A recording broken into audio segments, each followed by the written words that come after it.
You know the name Rockefeller, right? It's basically a synonym for unimaginable wealth. But the real story of how John D became this, well, titan of industry, it is so much more complicated than you think. And it all kicks off with a secret he tried desperately to keep buried. So picture this. It's 1917. You've got an elderly John D. Rockefeller, literally the richest man on the planet, and he finally agrees to sit down for an authorized biography. For years, he just ignored all the critics, the ones calling him a corporate pirate. But now, he was ready to set the record straight. He seemed totally serene, completely confident, ready to take on every single charge thrown at him. But his interviewer would soon find out there was one topic, just one, that could absolutely shatter that legendary composure. One story that still had this raw, painful power over him. And that story? It was all about his parents, his father, William Avery Rockefeller, and his mother, Eliza Davison Rockefeller. I mean, this was a subject that could make the world's richest man just erupt with a fury that was shocking to see. The key to the entire Rockefeller enigma is right there, in his mother and father. That's how biographer Ron Chernow puts it. And wow, what a perfect description, right? An implausible blend of sin and sanctity. This guy was a living, breathing paradox. And if you really want to understand the empire he built, you first have to understand the two warring forces that created him in the first place. I mean, just look at the contrast in how people saw him. It is staggering. On one hand, you have Winston Churchill praising his philanthropy as a milestone in the progress of the race. On the other, the philosopher William James calls him the greatest villain in business whom our country has produced. Saint and sinner, philanthropist and pirate. How can you be both?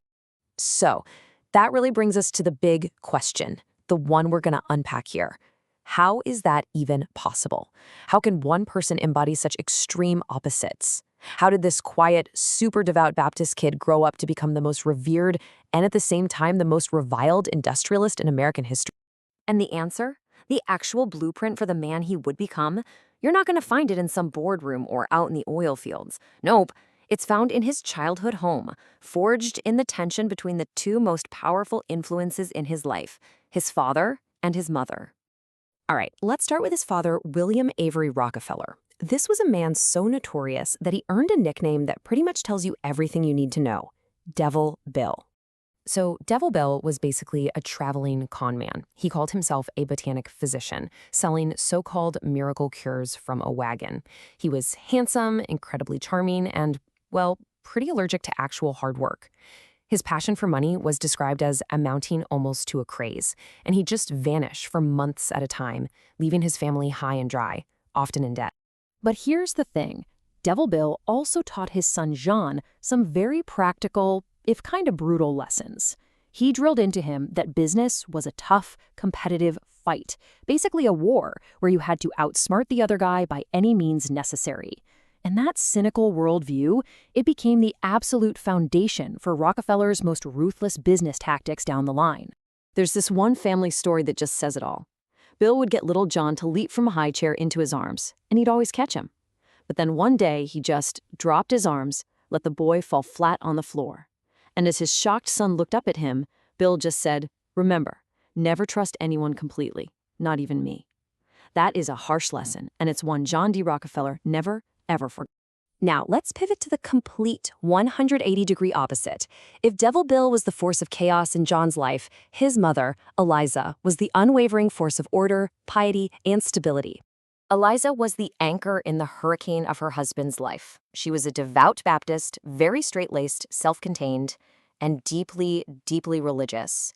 So while her husband was out there charming and cheating his way across the country, she was at home raising 5 kids and grounding them in this world of strict moral discipline.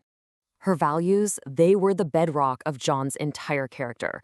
She was incredibly frugal, always repeating the saying, "Willful waste makes woeful want." She was a stern disciplinarian, but she also taught him that it was a religious duty to work, to save, to earn everything you could honorably, and then to give it all away. So, okay, you've got these two polar opposite influences, right? The flim-flam man father and the pious saint mother. So what happens when you put those two forces together inside one young boy? Well, you get the seeds of a titan. And you can see it from his earliest days. Both parents are at work in him. Just like his dad, he was a natural entrepreneur. raising turkeys, selling candy to his siblings for a little profit. But just like his mom, he was so methodical, saving every single penny. And get this, in a direct lesson from Devil Bill, he kept these incredibly detailed accounting ledgers for it all. This quote from Rockefeller himself, it's so telling. Just listen to how he merges the two worlds. Work and to save. That's 100% his mother's discipline. Get all I could. That's his father's ambition, right there. And then he wraps the whole thing up as a religious duty. He basically took the drive for profit he learned from his dad and sanctified it with the piety he learned from his mom. People who knew him as a kid remembered him as this quiet, very serious boy who seemed always to be thinking. He didn't have his father's flashy charm or his mom's outward warmth. No, instead he was this unique blend of the two. His father's calculating shrewdness, hidden behind his mother's solemn, grave exterior. So as we pull all of this together, you can really start to see how these childhood experiences, they weren't just background noise. They were the literal blueprint for the man who would go on to build Standard Oil and completely redefine American capitalism. You know, it really boils down to an equation, almost as simple as this.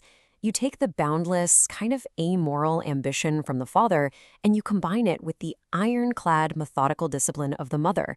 And the result? That's the Rockefeller blueprint. It's a formula for building an empire with just unmatched ruthlessness and efficiency. And here's the breakdown of the final product. From his father, he got that sharp, relentless bargaining style and the core belief that business was basically war. But from his mother, he got that iron self-control to never show his cards, that sense of a higher religious purpose, and that deep commitment to thrift and frugality. This combination, it was his superpower, for sure. It allowed him to see opportunities nobody else saw and to go after them with this singular focus that just crushed all the competition. But it's also the very thing that made him so deeply controversial. His ambition seemed to have no limits, and his disciplined piety made him look, at least to his critics, like a cold, calculating hypocrite. So why does all this matter today?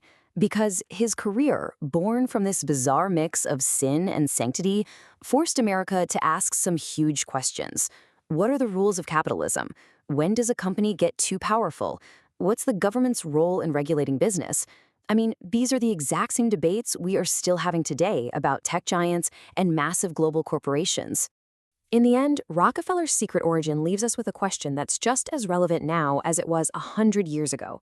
A question forged in that conflict between a con man father and a pious mother.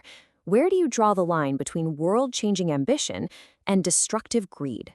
It's a question he wrestled with his entire life, and it's one we are all still trying to answer.